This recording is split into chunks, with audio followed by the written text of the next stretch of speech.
Today we are going to discuss capacitor partially filled with medium और different type of the medium। ये कहानी हम लोग करने जा रहे हैं कि अगर कैपेसिटर है तो कैपेसिटर में कुछ भाग में हम एक टाइप का मीडियम रखें, कुछ दूसरे भाग में दूसरे टाइप का मीडियम रखें, कुछ अलग पार्ट में खाली छोड़ दें। तो इस टाइप के कैपेसिटर का कैपेसिटेंस वैल्यू हम कैसे निकालते हैं, इसका शॉर्टकट टेक्निक हम आपको बताने जा रहे हैं। And try to understand. दो केस हमने पढ़ रखा है।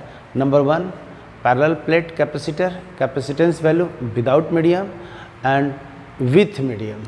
तो आपको केस का अगर याद होगा तो आप याद कीजिए कि विदाउट मीडियम में हम लोग का कैपेसिटेंस वैल्यू जो आया था हम यहाँ पे लिख देते हैं। कैपेसिटर का कैपेसिटेंस अगर एरिया ए था, डिस्टेंस डी है, तो कैपेसिटेंस वैल्यू था epsilon not a by D. याद आया? This is the capacitance value. Okay, अगर इसको हम लोगों ने इस तरह से लिख दिया, this is plus and this is minus. If two plates are kept at certain distance D and connected to the cell और विदाउट सेल, कैपेसिटेंस है मतलब हम कह सकते हैं कोई ग्लास है, उसका अगर कैपेसिटी वैल्यू है उसको भर भी दीजिए ग्लास को तब भी कैपेसिटी वैल्यू उतना ही है। ग्लास खाली भी है तो उसका कैपेसिटी वैल्यू उतना ही है।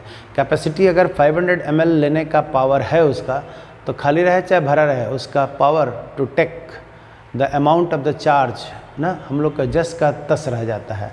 तो आपको दिमाग में ये डाल लेना है, कैपेसिटर है उसका formula without medium epsilon not a by D था, और विथ मीडियम के लिए आप लोगों ने यहाँ देखिए पढ़े लिखे हुए हैं, ये मान कितना दिख रहा है आपको, के epsilon not a by D दिख रहा है ना। विदाउट मीडियम फर्स्ट केस हमने टेकल किया हुआ था, तो capacitance of A parallel plate capacitor without medium is epsilon not a by D and with medium हम लोग कह देंगे के नॉट के into epsilon not a by D. Clear है भाई? क्लियर है। तो अब इसको थोड़ा सा हम लोग सुंदरीकरण करने जा रहे हैं। क्या सुंदरीकरण करने जा रहे हैं? तो आप ये देखिएगा, हम इस चीज़ को यहाँ से सजा रहे हैं और सजाने से ऐसे लिख दे रहे हैं epsilon not a by D by के, ऐसे लिख देंगे तो आई डोंट थिंक सो कि किसी को दिक्कत है। ऐसे लिख देंगे तो किसी को दिक्कत है क्या? जल्दी से बताइए। जस्ट ये वाला जो है के epsilon not a by D को हम लोगों ने सजा दिया, लिख दिया epsilon not a by D by के, कहीं कोई प्रॉब्लम नहीं है। तो यही चीज़ को नीचे में ये देखिए यहाँ पर लिखा हुआ है। अब इस चीज़ को समझिए, ये वाला के ऊपर में नहीं आता है तो विदाउट मीडियम शो करता है, और के आ जाता है तो विथ मीडियम लेते हैं। आप समझो इस चीज़ को। If C is equal to epsilon not a by D, मतलब एप्सिलॉन नॉट के पहले के का मान 1 है, इट मीन्स विदाउट मीडियम है। यहाँ पर के लगा दिए थे तो विथ मीडियम था।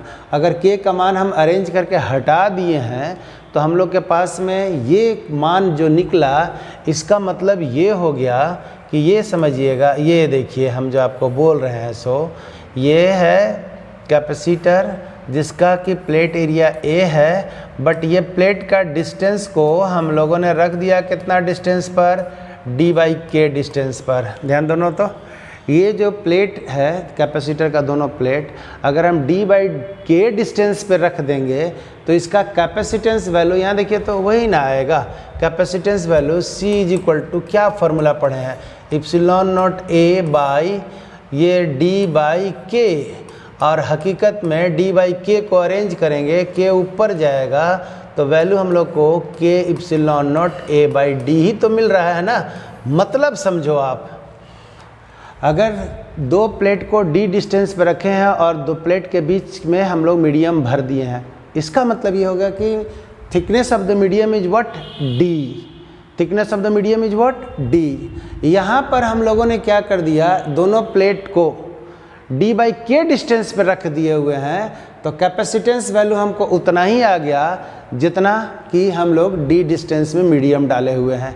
देख लो तो, डी डिस्टेंस में मीडियम डाले हुए हैं तो हमारे पास के epsilon not a by D दिख रहा है यहाँ पर, और बिना मीडियम का कैपेसिटर लिए जिसमें प्लेट के डिस्टेंस को चेंज कर दिया, कितना, d/k, और जब हम निकाले तो कैपेसिटर के कैपेसिटेंस वैल्यू उतना ही आया जितना d डिस्टेंस मीडियम में था।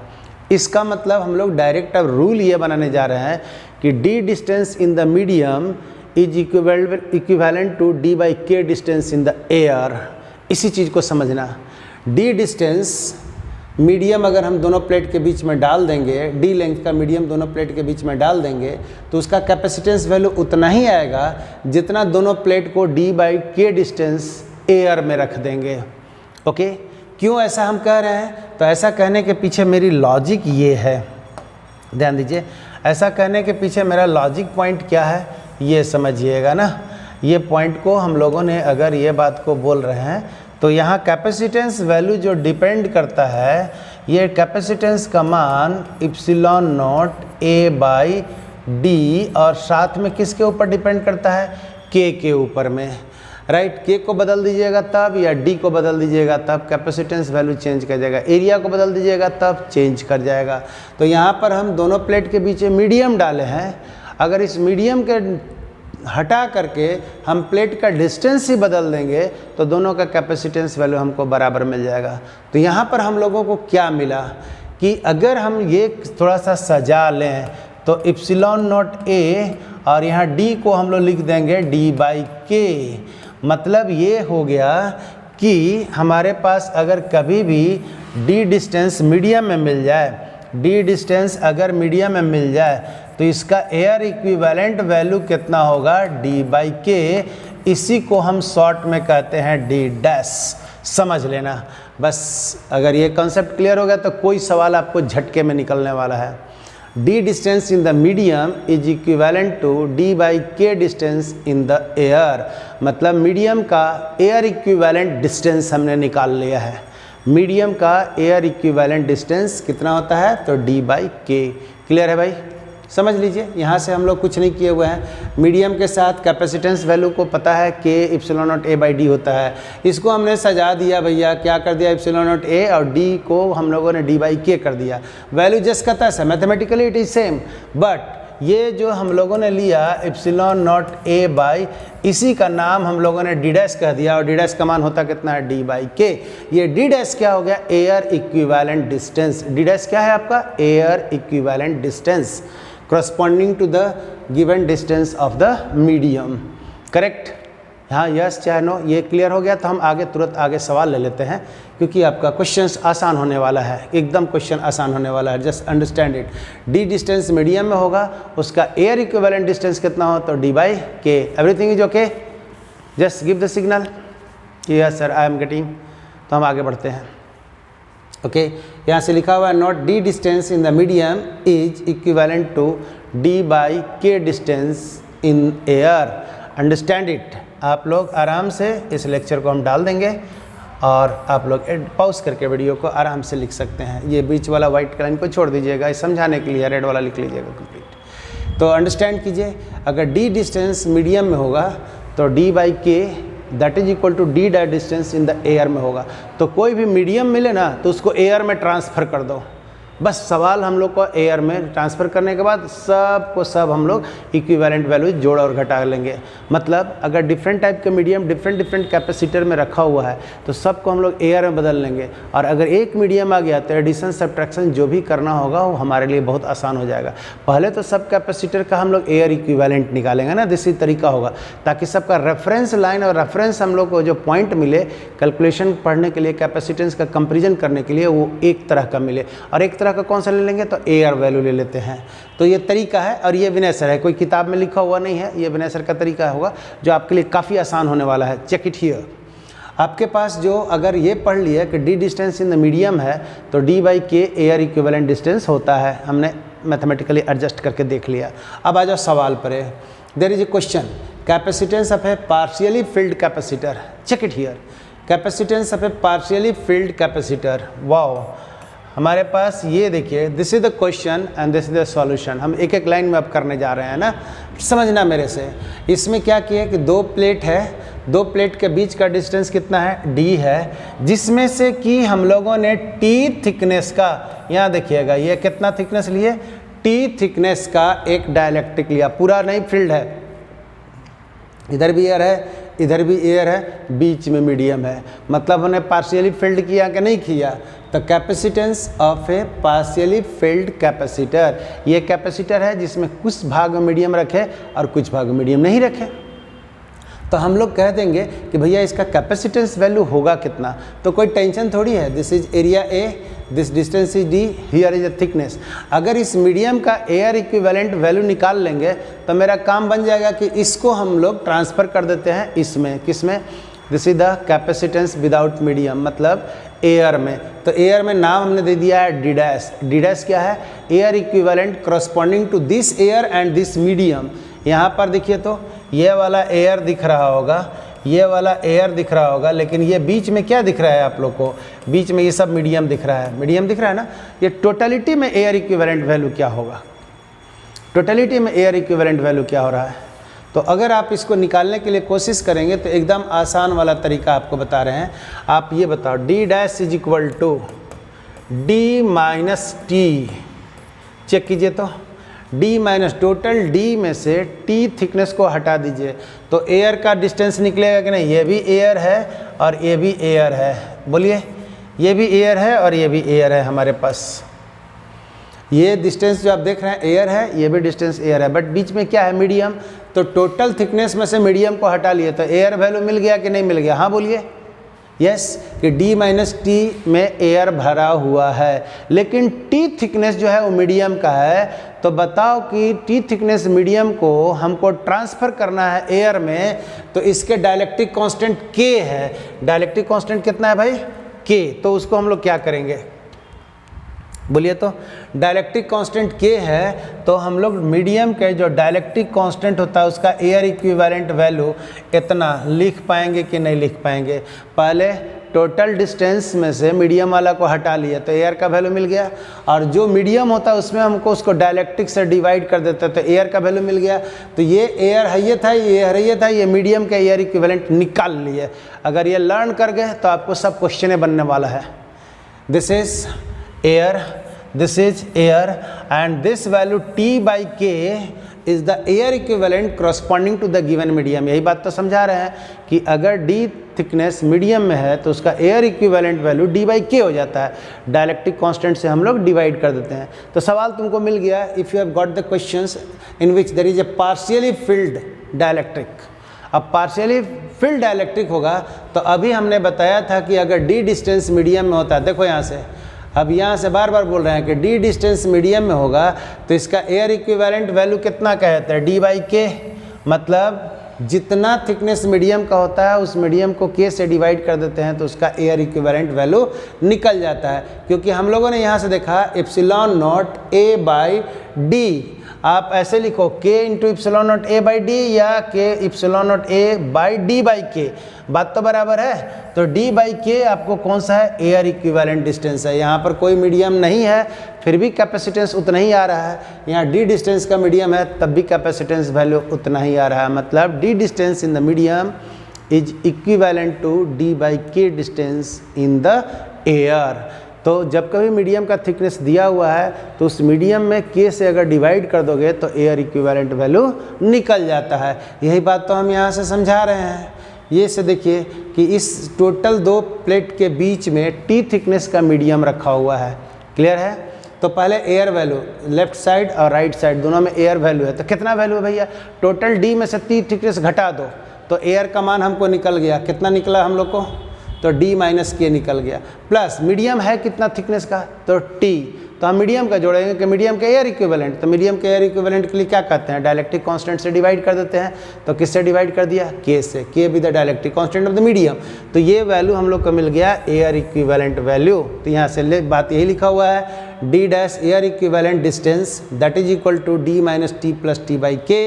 अब तुम ही लोग बता दो यहाँ पर कि हमारे लिए कैपेसिटेंस का मान निकालना होगा, तो हम लोग पढ़े हैं epsilon not a by D dash, this is the concept, and epsilon not a D dash का मान क्या लिखेंगे, d minus T plus T by के।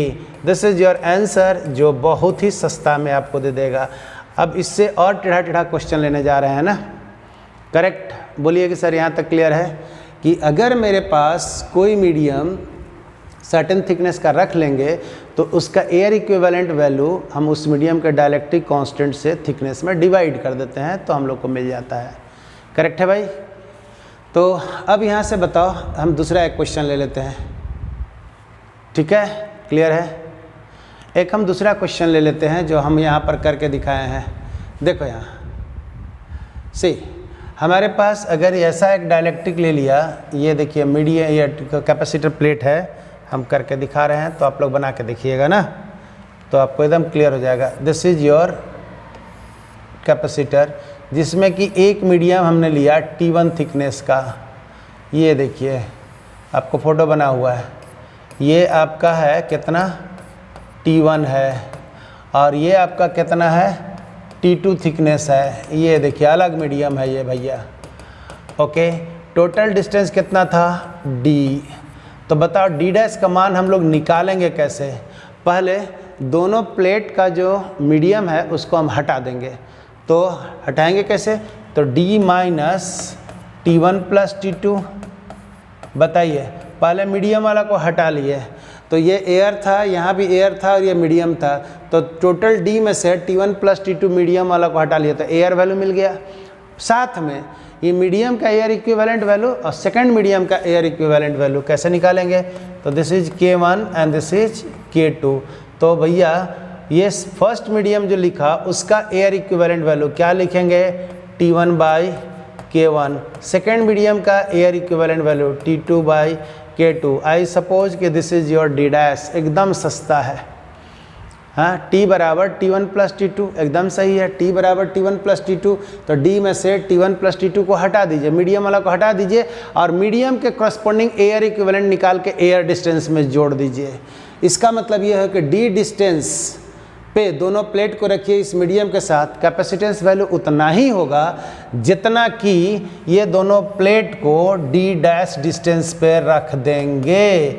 मेरा कहने का मतलब ये है, D डिस्टेंस इस मीडियम के साथ में रख करके कैपेसिटेंस वैल्यू निकाल दीजिए। कैपेसिटेंस वैल्यू उतना ही आएगा जितना ये दोनों प्लेट को एयर में रख दीजिए, बट वो डिस्टेंस का मान इतना होना चाहिए, D minus T1 plus T2 plus bracket में T1 by K plus T2 by K।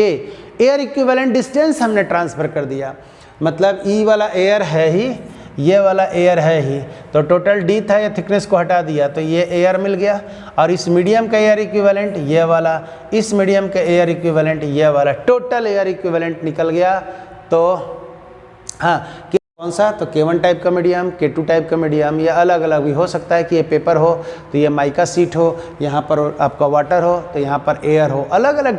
Mica sheet होता है अबरख जिसको हम लोग कहते हैं, गांव देहात में टांट टिकुर में मिलता है देखना, उसी को हम लोग माइका सीट बोलते हैं। तो ये D/3 जो थिकनेस है उसमें एक टाइप का डाइलेक्ट्रिक रख दिया और ये वाला जो है बीच में खाली रह गया, और ये D/3 हम लोग मेटल प्लेट ले लिया है, मेटल प्लेट ले लिया है ना। ये कौन सा है, मेटल प्लेट है। ये कौन सा है, एयर है। ये कौन सा है, एयर। करेक्ट। तो तुम लोग खुद सोचो कि भैया D तो दोनों प्लेट का बीच का डिस्टेंस है, D/3 माइका सीट है, ये D/3 मेटल है, और ये वाला जो बीच का जो पोजीशन है वो एयर है। तो एयर का डिस्टेंस हुआ कितना, तुम ही लोग बताओ। तो पहले ये D/3 को हटाइए, ये D/3 को हटाइए, तो ये D/3 भी तो एयर ही डिस्टेंस हुआ ना। D/3 क्या हो गया, this is D/3, this is D/3, this is D/3। Correct है। तो एयर डिस्टेंस हमारा D/3, बट ये मीडियम का तो एयर इक्विवेलेंट लेंगे, ये मीडियम का एयर इक्विवेलेंट लेके जोड़ देंगे और ये मीडियम का भी एयर इक्विवेलेंट लेके जोड़ देंगे। तो D डैश का मान निकालने के लिए समझना है इसको, D dash is equal to D minus D/3 plus D/3 plus, समझिएगा इसको, दो ठो जो मीडियम था इसको हम लोगों ने घटा दिया, ये मीडियम को हटा दिया, तो साथ में हम लोग जो मीडियम लिए हैं उसका मान कहेंगे D/3 में K से डिवाइड कर देंगे, प्लस मेटल का भी ले लीजिए भैया। तो अब समझिए इसको, प्लस अगर हम लोग कर देंगे यहाँ पर तो ये आपका है D/3 and this is infinity. इसको समझना, जो हम राउंड किए हुए हैं उसको आप लोग समझो, यही धोखा हो जाती है एग्ज़ाम हॉल में। सारा चीज़। ये d/3 और मेटल का k का वैल्यू हम पहले पढ़ा चुके हैं। Dielectric constant for the metal is infinity. Okay, metal का अगर मान दिया हुआ है तो इन्फिनिटी ले लेते हैं, तो ये टर्म आपको 0 होने जा रहा है। ये टर्म आपको क्या होने जा रहा है? 0 होने जा रहा है।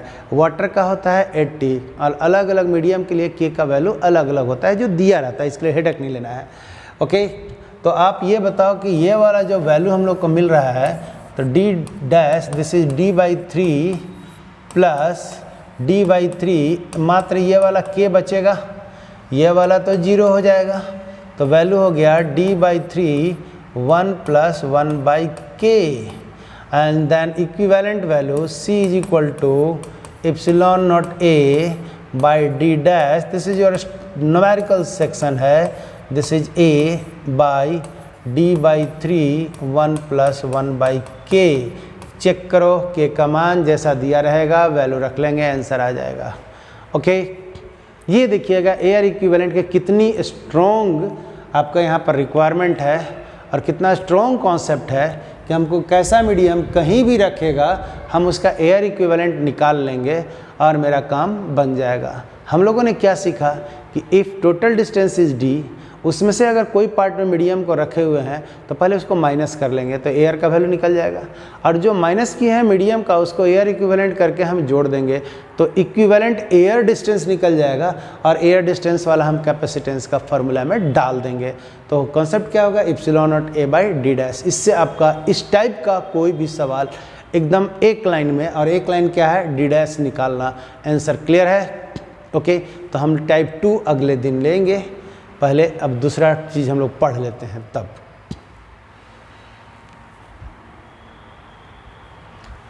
सर ये देखिएगा, हम लोगों ने मेटल का जो डाइलेक्ट्रिक कांस्टेंट होता है ना वो इन्फिनिटी होता है। मेटल का डाइलेक्ट्रिक कांस्टेंट कितना होता है? इन्फिनिटी होता है। तो जैसे ही इन्फिनिटी से हम किसी डिस्टेंस फाइनाइट में डिवाइड कर देंगे तो आपका टर्म कितना आ जाएगा? ये वाला टर्म 0 आ जाएगा। करेक्ट है? इसीलिए हम लोगों ने मेटल लेकर के भी आपको दिखा दिया। अगर उलन शीट दिया हुआ है, पेपर शीट दिया हुआ है, माइका दिया हुआ है और different type. Sir first line को फिर से रिपीट कीजिएगा। फर्स्ट लाइन कहाँ पे है? ये वाला, ये लाइन को आप देखिए यहाँ से। फर्स्ट ट्राई टू अंडरस्टैंड प्रीति। पहले आप ये देखिएगा, टोटल डिस्टेंस कितना है? d। टोटल डिस्टेंस कितना है? d। इसमें d/3 डिस्टेंस क्या है? माइका शीट है। ये वाला डिस्टेंस क्या है? मेटल का शीट है। तो मीडियम दो तरह के लिए हुए हैं, मेटल वाला भी और माइका शीट में। तो d में से माइका शीट और मेटल शीट को हटा दिए मतलब माइनस कर लिया, और अब कर दिए जो मीडियम था उसका एयर इक्विवेलेंट। तो माइका का डिस्टेंस था d/3, उसमें k से डिवाइड कर दिए। मेटल के लिए क्या था? d/3, उसमें इन्फिनिटी से डिवाइड कर दिए। तो इन्फिनिटी से किसी चीज़ में डिवाइड कर देंगे तो 0, और यहाँ पर k, यहाँ पर d/3 को कॉमन ले लिए। तो this is the value we have got it. I think so कि it would be clear to you. बोलिए। ओके, क्लियर है? आप इसको लर्न कर लीजिए। ये आपको तीता लग रहा होगा, मिर्ची टाइप का लग रहा होगा ना, बट सबसे आसान तरीका आपको बता रहे हैं। थोड़ी सी प्रैक्टिस कर लीजिए। बोलिएगा सर ने तो जादू कर दिया है। आप JIT का पेपर आप सीधा उठाइए आप इसको, और इस टाइप का पैटर्न कंपोजिट डाइलेक्ट्रिक वाला रहता है एकदम झटके में। हम लोगों ने टारगेट क्या सीखा? d' निकालने के लिए एयर इक्विवेलेंट डिस्टेंस। कितना भी वैरायटी का मीडियम रख दे उससे मेरे को विशेष कुछ लेना देना नहीं होता है। ओके, और भी न्यूमेरिकल्स आएंगे। अभी हम टाइप 1 ले लिया, थोड़ा सा थ्योरी भी पढ़ लेते हैं, फिर न्यूमेरिकल लेंगे। करेक्ट है? आप यहाँ से देखिए, तो ये हम लोगों ने देख लिया कि जब पैरेलल प्लेट के डिस्टेंस को डिवाइड करते हैं तब। अगला दिन हम लोग जो न्यूमेरिकल लेंगे जब हम एरिया को डिवाइड करेंगे तब। मतलब डाइलेक्ट्रिक को रखने का तरीका मेरे पास होगा, हम लोग ऐसे डाइलेक्ट्रिक को रख देंगे, ऊपर में कुछ और नीचे में कुछ और। आधा प्लेट, या हो सकता है कि ये क्वार्टर प्लेट या 3/4 प्लेट, ऐसे भी हम डाइलेक्ट्रिक रख सकते हैं। जब हम ई पढ़ लेंगे तो हम लोग ऐसे भी रख सकते हैं। ये देख रहे हैं ना कि इसमें हम कुछ और रखें और इसमें हम कुछ और रखें, इसमें हम कुछ और रखें, तब पूछेंगे भैया इक्विवेलेंट वैल्यू क्या होगा। तो कोई टेंशन थोड़ी है, वर्टिकल वाला पढ़ ही रहे हैं हम, ये वाला पढ़ा देंगे, दोनों का मिलन करा देंगे तो अगला वाला आंसर आ जाएगा। यही आपके पास कॉन्सेप्ट पूछा जाता है ना। तो टिपिकल क्वेश्चंस यही बनते हैं, तो इसे हड़बड़ाने की ज़रूरत नहीं है। पहले हम लोग एक एक करके लर्न कर लेते हैं कि भैया अगर कंपोजिट मीडियम हम लोग प्लेट के पैरेलल रखते हैं तब क्या होगा, जब हम लोग उसके बीच में 90 डिग्री पर रखेंगे तब क्या होगा, फिर हम मिला जुला कर रखेंगे तब क्या होगा, हम डायगोनल ढंग से भी रखेंगे तब क्या होगा, उसके बाद तक HC वर्मा आपका ख़त्म हो जाएगा, IIT का पेपर भी निकल जाएगा। तो हम लोग एक एक करके देखेंगे। पहले यहाँ तक क्लियर हो गया होगा तो आप थम्स अप लगाएं कि सर यहाँ तक क्लियर हो गया, तो हम एक थ्योरी पोर्शन ले लेते हैं, स्फेरिकल कैपेसिटर। यस, कि हम लोगों ने पढ़ लिया है parallel plate capacitor with the composite dielectrics, मतलब मोर देन वन मीडियम अगर एक साथ में दो प्लेट के बीच में रख देते हैं। नीलेश बहुत अच्छा, वेल डन, कि बड़ी देर के बाद नीलेश। हाँ yes Vivek, yes sir clear है यहाँ तक अगर आपका क्लियर है तो right now we are going to study spherical capacitor. Spherical capacitor name as the name there is a spherical capacitor, it means geometry of the plate that must be spherical। yes, नाम है parallel plate capacitor, तो दोनों plate कैसा था, parallel था। अगर cylindrical रहेगा तो दोनों प्लेट कैसा होगा, सिलेंड्रिकल होगा। अगर यहाँ पर कह रहा है स्फेरिकल कैपेसिटर तो both plates of the capacitor that will be of the sphere, ठीक है ना, स्फेयर की तरह का होगा। तो स्फेयर की तरह से होगा तो यहाँ से देखिए लिखा हुआ है, कोई टेंशन ही नहीं लेना है। एक स्फेयर अंदर वाला है जिसका रेडियस छोटा वाला r1 है, और बाहर वाला लिए हुए हैं जिसका कि रेडियस कितना है, बड़ा वाला r। ये तो हम लोगों ने ले लिया है, एक छोटा सा r ले लिया है और एक r1 r2 नाम ले लिया है ना। देखिए तो value, this radius is r1 and this is what, r2, right. और यहाँ पे हम लोग अर्थिंग कर दिए हुए हैं, बात समझ रहे हैं, यहाँ पर अर्थिंग कर दिए हुए हैं। तो if potential value of the earth is 0 तो कैन वी से the potential value of the bigger sphere is 0।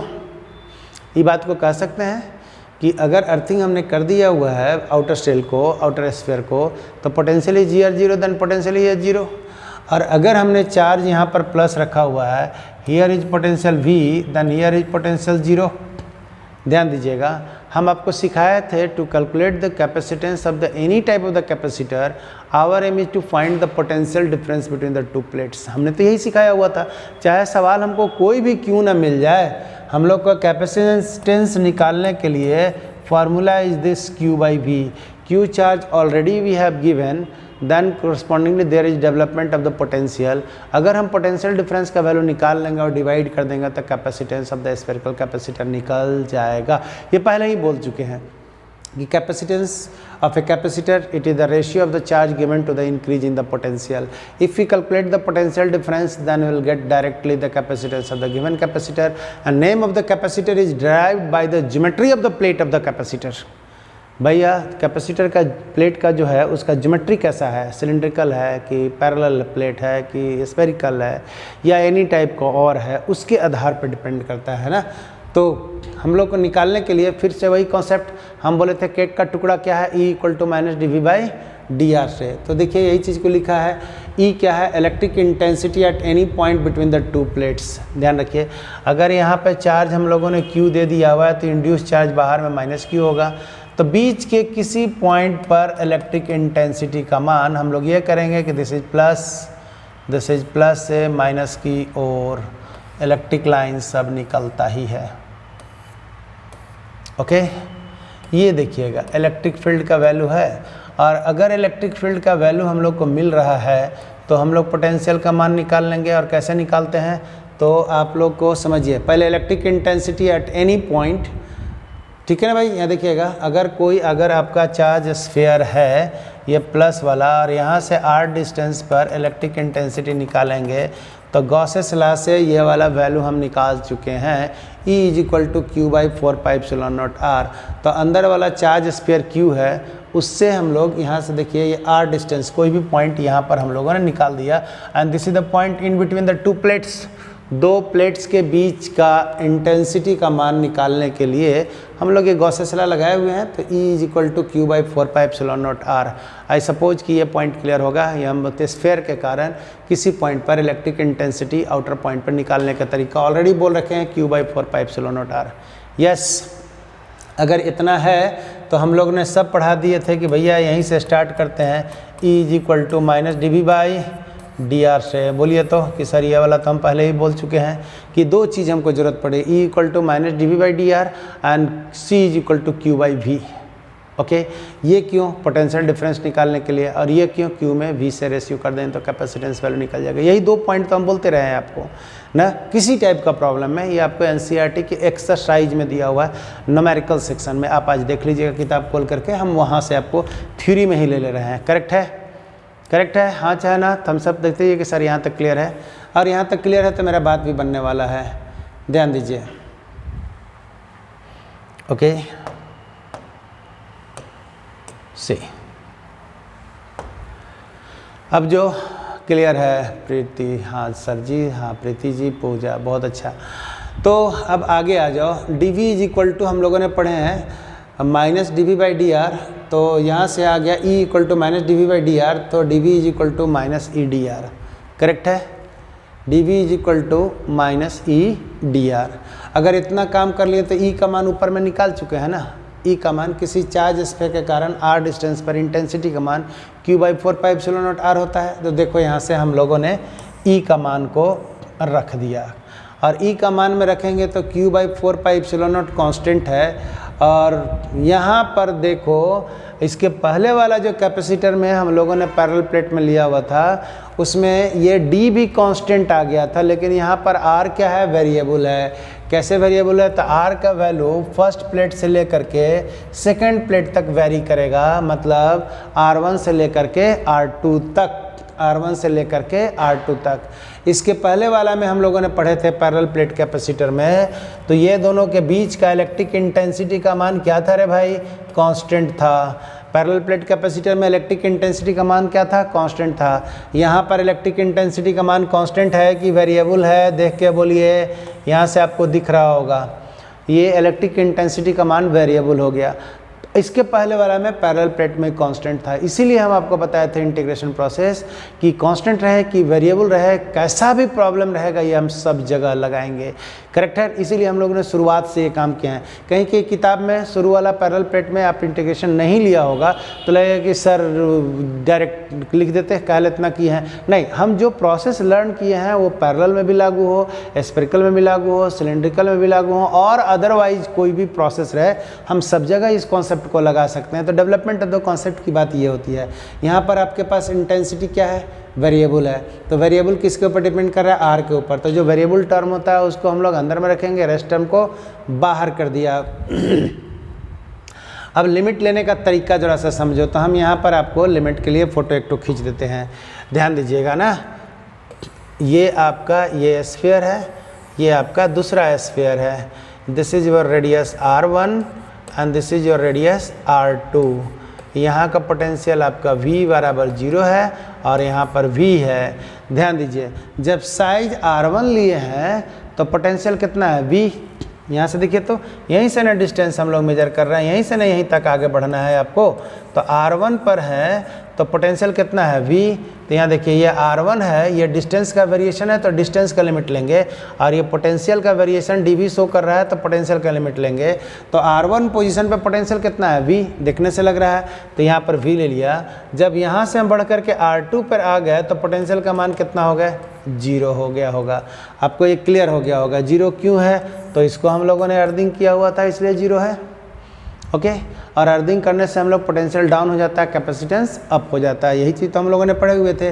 Limit लेने का फिर से तरीका है, अगर फर्स्ट स्फीयर R1 है जहाँ पर पोटेंशियल V है, तो यहाँ से हम बाहर की ओर गए तो R2 पे चले गए, लेकिन पोटेंशियल तो 0 हो गया ना। तो R1 पर पोटेंशियल V है, R2 पर पोटेंशियल 0 है। लगा दिया हम लोगों ने कॉन्सेप्ट। तो अब आप लोग मैथमेटिक्स की बात है, dr/r का इंटीग्रेशन आप लोग सब जानते होंगे। dr/r का इंटीग्रेशन -1/r होता है। कहाँ से लिख देते हैं? तो ये देखिए dr/r स्क्वायर को 1/r स्क्वायर को आप लोग ऐसे लिख सकते हैं, और ऐसे लिखिएगा तो r -2 + 1/-2 + 1, और इसी को लिखेंगे r के पावर -1, और यहाँ माइनस टर्म था -1/r। ये फार्मूला इंटीग्रेशन का जो बेसिक रूल है हम लोगों ने साइड में करके दिखा दिया हुआ है। -1/r, और ये R1 से R2 तक अपर लिमिट में ये देखिएगा हम लोगों ने लगा दिया है। R2 रखा पहले, फिर R1 रखा, या माइनस था। इस माइनस को अगर जैसे ही हटाएंगे तो ये पलट जाएगा 1/R1 -1/R2। R2। चेक कर लीजिए इस कॉन्सेप्ट को, ये इंटीग्रेशन का फॉर्मेट है जो हम बगल में दिखा दिए हैं। ये जो स्टेप्स आया हुआ है ना आपको, ये स्टेप्स जो आया हुआ है ना R2 R1 dr by R square, तो dr बाई आर स्क्वायर का इंटीग्रेशन -1/r, लिमिट अपर रखें R2 -1/r1, बाहर में माइनस था उलट दिए तो 1/r1 -1/r2। यस, ये स्टेप्स क्लियर है। थोड़ी सी मैथ का स्टेप्स है जो इंटीग्रेशन है और हल्का सा इंटीग्रेशन है जो आप लोग सब जानते हैं। क्लियर?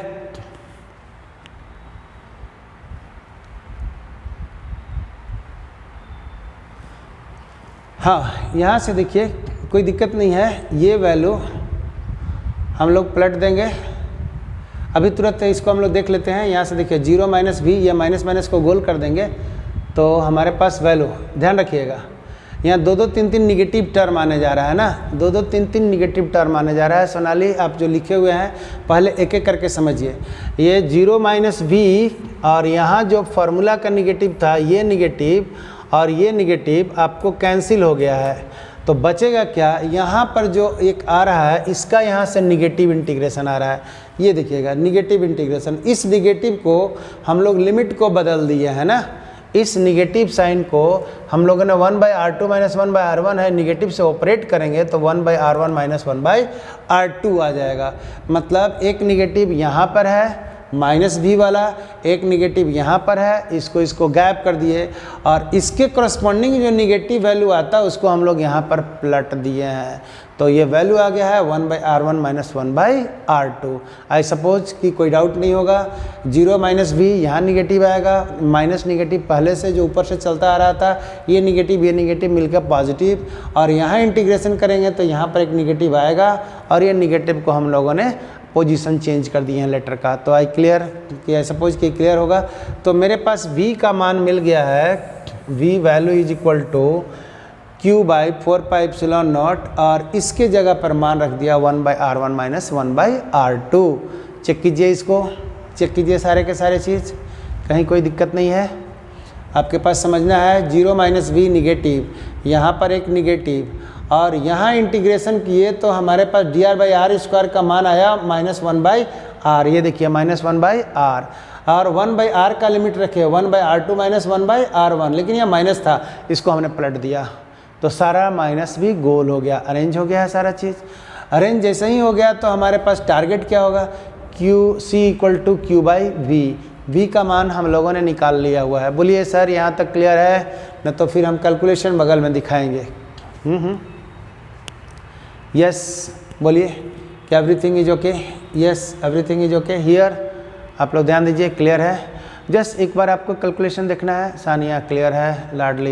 लाडली क्लियर है? बहुत अच्छा, एकदम क्लियर है सर। विवेक, धर्मेंद्र, नो डाउट सर, बहुत अच्छा। एक बार आप लोग खुद से कैलकुलेशन करके देखना है, इसी को देख करके ना। सालो क्लियर है? नीलेश बहुत अच्छा, वेल डन। तो हमको लगता है कि आपको एकदम क्लियर हो जाएगा। Just that is the mathematical calculation. और थोड़ा सा स्टेप्स तो आप लोग जानिए गए हैं कि इंटीग्रेशन हम लोग कैसे करते हैं, क्योंकि हम ये इंटीग्रेशन तो बोल ही दिए हैं ना कि x⁴n dx अगर ऐसे होता है a से b तक तो इंटीग्रेशन लिखते हैं xn+1 and this is n+1, कहाँ से कहाँ तक?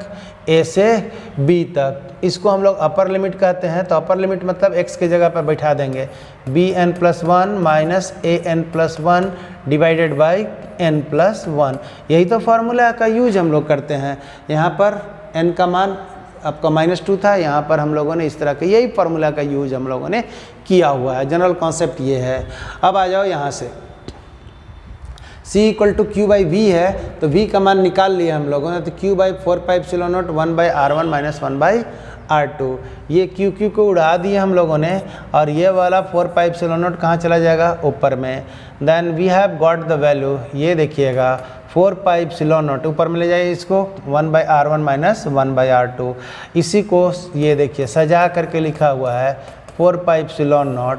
एलसीएम लीजिएगा तो क्या वैल्यू आएगा? This is r1 r2 and this is r2 -r1। और ये वाला यहाँ अच्छा नहीं लग रहा है तो ऊपर में ले जाइए, तो 4πε0 r1 r2 divided by r2 -r1। यही तो फॉर्मूला है माय डियर। देखिए this is your formula and this is the capacitance of a spherical capacitor. This is the capacitance of a spherical capacitor. ये वाला फॉर्मेट याद रखिए या ये फॉर्मेट याद रखिए, दोनों का दोनों याद रखिएगा। 1/r1 माइनस R2 और एलसीएम लीजिएगा तो R2 माइनस R1 हो जाता है। चेक कीजिए तो देखिए, दिस इज़ द थिंग्स, ये आपको एक्सरसाइज में दिया हुआ है और आपको जानना भी है। हम लोगों ने कैसे निकाला, टारगेट बहुत क्लियर था, C is equal to Q by V. It means we have to find the potential difference between the two plates of the spherical capacitor. ये निकालेंगे कैसे, तो E equal to minus dV by dr, तो dV is equal to E dot dr लगा दिया। E का मान कहाँ से, तो कूलम्ब्स लॉ से या गॉसेस लॉ से, स्क्वायर के कारण हम लोग को पता है, निकाल कर रख दिया, इंटीग्रेट कर दिया mathematical format, we have got the V value. इसमें इंपॉर्टेंट हमने क्या सिखाया था आपको, लिमिट लेने का तरीका। जो लिमिट लेने का तरीका मेरे वाला एकदम फॉलो कीजिएगा, जहाँ पोटेंशियल V है वहीं से डिस्टेंस नापना शुरू कर दीजिए और जाते जाते जहाँ 0 है वहाँ तक ले लीजिए पोटेंशियल का मान और कितना डिस्टेंस चले, तो डिस्टेंस वाला तरफ में डिस्टेंस का लिमिट लगा दीजिए और पोटेंशियल वाला की तरफ में पोटेंशियल का लिमिट लगा दीजिए, क्योंकि दो वेरिएबल है, इधर पोटेंशियल का वेरिएबल है, इधर डिस्टेंस का वेरिएबल है और दोनों चेंज कर रहा है। जैसे जैसे पोटेंशियल वेरी कर रहा है तो डिस्टेंस चेंज कर रहा है, या डिस्टेंस चेंज कर रहा है तो पोटेंशियल चेंज कर रहा है, तो हम लोग दोनों का कॉन्सेप्ट साथ में लेंगे। This is the mathematics. Okay, अब आ गया ये तो आपके पास ये वैल्यू आ गया। अब थोड़ा सा हम एक इम्पॉर्टेंट केस इसमें से ले लेते हैं ना। ये देखिए, आप लोगों ने पढ़े सो पढ़ लीजिएगा। हम इसमें स्पेशल केस लिख देते हैं जो आपको न्यूमेरिकल पूछता है। स्पेशल केस, स्पेशल केस में हम लोग क्या ले रहे हैं, R2 टेंड्स टू इन्फिनिटी ले रहे हैं। क्या ले लिया, R2 टेंड्स टू इन्फिनिटी, मतलब दूसरा वाला जो स्फीयर है बहुत बड़ा है। मतलब अगर ये आपका स्फीयर यहाँ पर है तो दूसरा वाला स्फीयर इतना जगह पर है इन्फिनिटी पर, तो इन्फिनिटी पर है तो इसका मतलब क्या है कि एक ही प्लेट का कैपेसिटर है, दूसरा प्लेट अनंत पर है। एक ही प्लेट है, दूसरा प्लेट कहाँ है, अनंत पर है, तो this is single plate capacitor, है ना भाई। नहीं समझ में आया नीलेश, बोलो, गेटिंग नॉट गेटिंग। हाँ, हमने कह दिया कि सिंगल प्लेट कैपेसिटर को हम कह सकते हैं कि डबल प्लेट कैपेसिटर है, लेकिन दूसरा प्लेट कहाँ है, अनंत पर है। अनंत पर है तो पता नहीं है कि कहाँ है, आप समझिएगा। एक प्लेट है, अब ऐसे समझिए, ठीक है ना। अभी नीलेश कुमार जी सुन रहे हैं मेरी बात, जल्दी बोलिए, मेरी बात सुन रहे हैं, हाँ चाहे ना, यस सुन रहे हैं। आप सिंगल प्लेट हैं, बिल्कुल बोलिए हाँ हाँ हाँ, तो बोलना पड़ेगा सर हम सिंगल प्लेट हैं, है ना, सिंगल प्लेट है। अब मैथ की भाषा में बोल रहे हैं कि नीलेश तुम डबल प्लेट हो, मतलब तुम्हारी पत्नी है, कहाँ है, अनंत पर है। चलो ना, हाँ हाँ, और जब हमारा वाला कंडीशन में आ जाओगे तो आमने सामने हो जाएंगे, पैरेलल प्लेट बन जाएंगे। लेकिन आपका दूसरा प्लेट है कहाँ, अनंत पर है बट अनंत पर है। बात तो यही हो गया ना, मतलब अभी फिलहाल नहीं है। यही वाली कहानी मैथमेटिक्स में, अनंत का मतलब यही होता है जहाँ पर आप जा ही नहीं सकते हैं, राइट। तो हम लोग ने इसको ये डबल प्लेट कैपेसिटर में अगर R2 का मान अनंत कर देंगे, मतलब दूसरा प्लेट है जो कि इन्फिनिटी पर है, मतलब सिंगल प्लेट ही तो है। आपका दूसरा प्लेट तो है लेकिन कहाँ पर है, पास में नहीं है, कहाँ पर है, इन्फिनिटी पर है। जस्ट दैट्स इट, इतने समझना है। अगर पास में आ जाएगा तो विनय सर और श्वेता मैम हो जाएंगी। और हम जब शादी नहीं हुआ था तो हमारे जो श्वेता मैम थी अनंत पर थी, हमको पता थोड़ी था, आई तब ना पता चला। तब जब आएंगे तब पैरेलल प्लेट बनेंगे, और नहीं तो समझिए सिंगल प्लेट में है जो कि दूसरा प्लेट अनंत पर है। रहने दीजिए, अनंत जी ना मिलेगा तो ना देखेंगे, है ना। तो आप इस चीज़ को देखिए, मैथमेटिक्स में जो फॉर्मूला आता है उस चीज़ को देखिए। तो C इज इक्वल टू हमारे पास आ गया है 4 pi epsilon naught 1/r1 minus infinity. Check करो, फार्मूला में डालो इसको ना। पहला वाला प्लेट है R, पहला वाला प्लेट को हम लोगों ने क्या कर देंगे यहाँ से, ये देखिए, इसको हम लोगों ने ऐसे हटा दिया, इसको हटा दिया। अब बोलो तुम लोग, ये R प्लेट, R रेडियस का एक स्फीयर है जिसका कि दूसरा प्लेट कहाँ पर है रे भाई, अनंत पर है। दूसरा प्लेट कहाँ पे ले लिए हैं, अनंत पर है। अनंत करने का मतलब पहला प्लेट ही है, दूसरा प्लेट मेरे पास है ही नहीं। या घुमा के बोलो कि ये अनंत पर है, बात बराबर है। तो अब ये बताओ कि ये फार्मूला में डाल दोगे 4 pi epsilon naught by 1/r1 का मान R और R2 का मान इन्फिनिटी लगा लो, तो मेरे पास क्या आने वाला है, this is equal to 4 pi epsilon naught by 1 ये देखिए है R, और इसी को अगर हम लोग कहेंगे तो 4 पाई एप्सिलॉन नॉट R। तो भैया ये चीज़ को हमने पढ़ा था, C इज इक्वल टू, अगर एक कैपेसिटर एक प्लेट का रहे, स्फेरिकल रहे, तो इसका कैपेसिटेंस वैल्यू होता है 4 pi epsilon naught into R. हम पहले पढ़ाए थे कि सिंगल प्लेट कैपेसिटर भी संभव है, पढ़ाए थे ना, याद कीजिए, सिंगल प्लेट कैपेसिटर भी संभव है, ये बात को बोला था। ये देखिए सिंगल प्लेट कैपेसिटर स्फीयर का मिला जिसका कि मान 4 पाई एप्सिलॉन नॉट आर होता है। क्लियर है? ये इंपॉर्टेंट क्वेश्चन है, यहाँ से जो और क्वेश्चन बनने जा रहे हैं हम वो पर बात करने जा रहे हैं। क्लियर? आगे बढ़िए, आगे बढ़िए। यस, लाडली, प्रीति, सोनाली, सब लोग कुछ तो, यहाँ से हम आगे तभी बढ़ेंगे जब ये पॉइंट क्लियर हो गया होगा। Single plate capacitor, this implies the second plate of the single plate capacitor is at the infinity. Okay, और जैसे ही इन्फिनिटी आप मान अगर रख दीजिएगा तो आपको फटक से आंसर आ जाएगा सिंगल प्लेट कैपेसिटर का। जावेद अहमद, बहुत अच्छा, क्लियर है सर। तो ये देखिएगा स्पेशल केस कुछ यहाँ पर लिखा हुआ है, जैसे हमने अंडरस्टैंडिंग के लिए सजाए थे उसको। क्लियर है लाडली, बहुत अच्छा। तो capacitance of a sphere is equal to the capacitance of a spherical capacitor whose second plate is at the infinity. यही बात में लिखा हुआ है। किसी भी स्फीयर का कैपेसिटेंस का मान अगर निकालना है तो हम लोग इसको मान लेते हैं कि इसका दूसरा प्लेट कहाँ पर है, इन्फिनिटी पे है। इसका मतलब सिंगल प्लेट कैपेसिटर हो गया। तो R1 equal to R1, RT equal to infinity जैसे ही फार्मूला में रखिएगा तो this is the value we have got it. C is equal to 4 pi epsilon naught R। ये स्फेरिकल प्लेट का कैपेसिटेंस होता है, स्फेरिकल प्लेट का कैपेसिटेंस वैल्यू होता है कितना, 4 पाई एप्सिलॉन नॉट R। ठीक है ना। ए सिंगल प्लेट स्फीयर अगर है तो उसका कैपेसिटेंस वैल्यू होता है 4 पाई एप्सिलॉन नॉट R। अब इस चीज़ को थोड़ा सा आगे समझिए, जो यहाँ से क्वेश्चंस अगला जो बनता है सो, तो ट्राई टू अंडरस्टैंड। ये हम दो लैंग्वेज यहाँ लिखे हैं, आप कोशिश कीजिएगा समझने के लिए। Capacitance of a sphere whose radius is equal to the radius of the earth. Okay, अगर एक स्फीयर है, स्क्रॉल डाउन, आप इसको देख लीजिए यहाँ से, पहले इसको समझ लीजिए।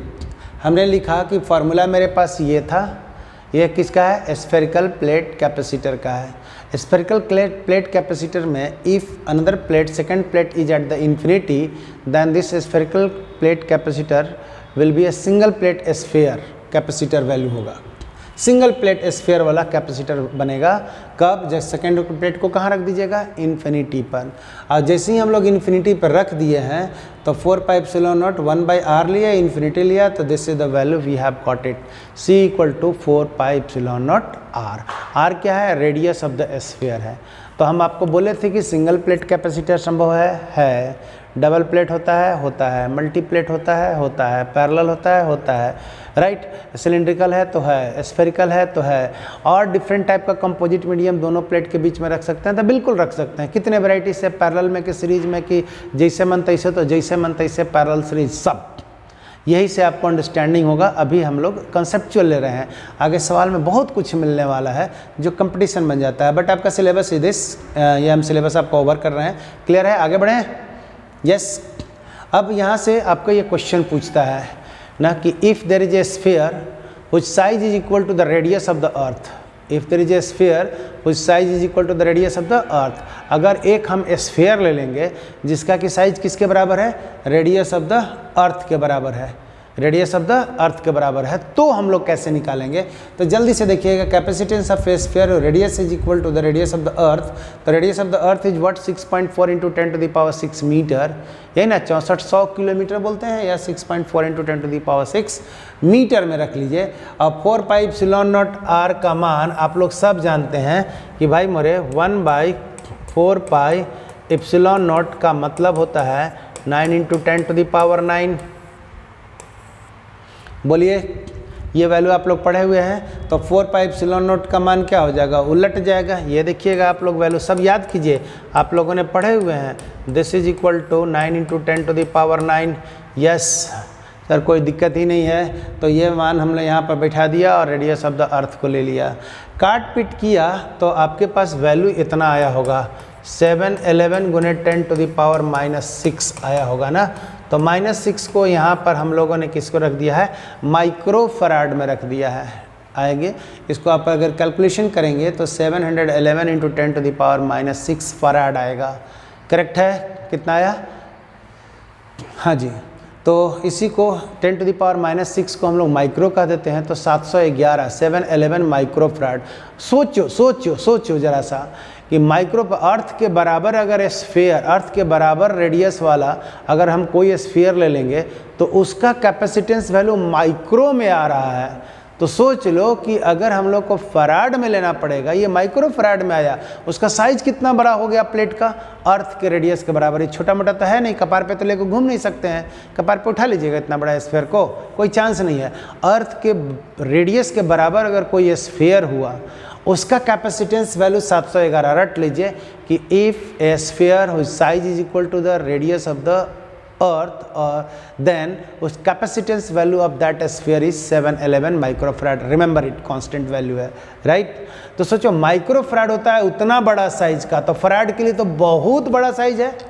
फैराड के लिए समझ रहे हैं ना, बहुत बड़ा साइज की जरूरत होती है, राइट। इसीलिए हम लोग जो यूनिट लेते हैं फैराड में ना लेकर के माइक्रो फैराड में, मिली फैराड में, नैनो फैराड में और पिको फैराड लिया जाता है ना। फैराड के लिए एरिया जो होना चाहिए वो बहुत बड़ा चाहिए। जैसे समझ लीजिए कि माइक्रो फैराड के ऑर्डर के लिए हम लोग को चाहिए अर्थ के साइज के बराबर रेडियस, तो फैराड के लिए कितना बड़ा चाहिए, मतलब लाख गुना 10 लाख गुना बड़ा हम लोग को चाहिए, इतना बड़ा चाहिए। इसीलिए हम लोगों ने फैराड और माइक्रो फैराड और नैनो फैराड, पिको फैराड में स्केल यूज करते हैं। लेकिन ऐसा यूनिट क्या है, फैराड है, करेक्ट। अगला एक जो इंपॉर्टेंट क्वेश्चन होता है, जो कंफ्यूजिंग होता है, उस चीज को पढ़ लीजिए।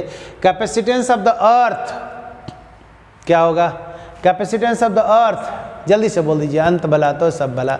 इसके आगे हम लेंगे next day. Capacitance of the earth, what is the value of capacitance of the earth? तो जल्दी से बोलिए, आप लोग सबको पता है कैपेसिटेंस ऑफ द अर्थ कितना मान आएगा? धर्मेंद्र ठीक से बोलो, capacitance of the earth, earth आपके पास capacitance of the earth is infinity. Why this infinity? बहुत नीलेश, बहुत अच्छा धर्मेंद्र, थोड़ा ठीक से समझिए। Gaurav, yes you have got this infinity value. Why? हम आपको बोले थे कि अर्थ का पोटेंशियल हमेशा जीरो होता है, उसको चार्ज लेने और देने दोनों का पावर अनंत है ना। तो अगर आपके पास पोटेंशियल का वैल्यू जीरो हो गया तो ये देखिए C is equal to Q by zero, that is C का मान इन्फिनिटी हो गया, क्योंकि V का मान V earth is equal to हमेशा लिखे हुए हैं कितना, जीरो। तो यहाँ दो क्वेश्चन बना, हम दोनों क्वेश्चन के बारे में क्लियर कर देते हैं। बहुत अच्छा सोनाली, क्लियर हो गया होगा आई सपोज, ठीक है। तो कैपेसिटेंस ऑफ द, यहाँ देखिए ना, capacitance of the earth is what, earth direct पूछेगा तो आप टिक मारेंगे इन्फिनिटी में, क्योंकि potential value of the earth is zero. But बोले capacitance of a sphere whose radius is equal to the earth, तो 711 में टिक मारेंगे। और कैपेसिटेंस ऑफ द अर्थ पूछेगा तो इन्फिनिटी में टिक मारेंगे। दोनों में लैंग्वेज का बहुत माइन्यूट डिफरेंस है। हम capacitance of a sphere whose radius is equal to the radius of the earth, तो 711 माइक्रोफैराड, राइट। और दूसरा पूछे कैपेसिटेंस ऑफ द अर्थ, तो आपको मार देना है इन्फिनिटी टिक, क्यों, potential value is zero. I suppose कि ये पॉइंट आप लोग का क्लियर हो गया होगा। नेक्स्ट डे हम लोग आपको सिलिंड्रिकल लेते हुए मोर एंड मोर हम लोग थोड़ा सा चैप्टर पढ़ेंगे। ये कुछ IIT सब का इंपॉर्टेंट टॉपिक है, motion of the charge particle in the uniform electric field और between the two parallel plates. तो थैंक यू।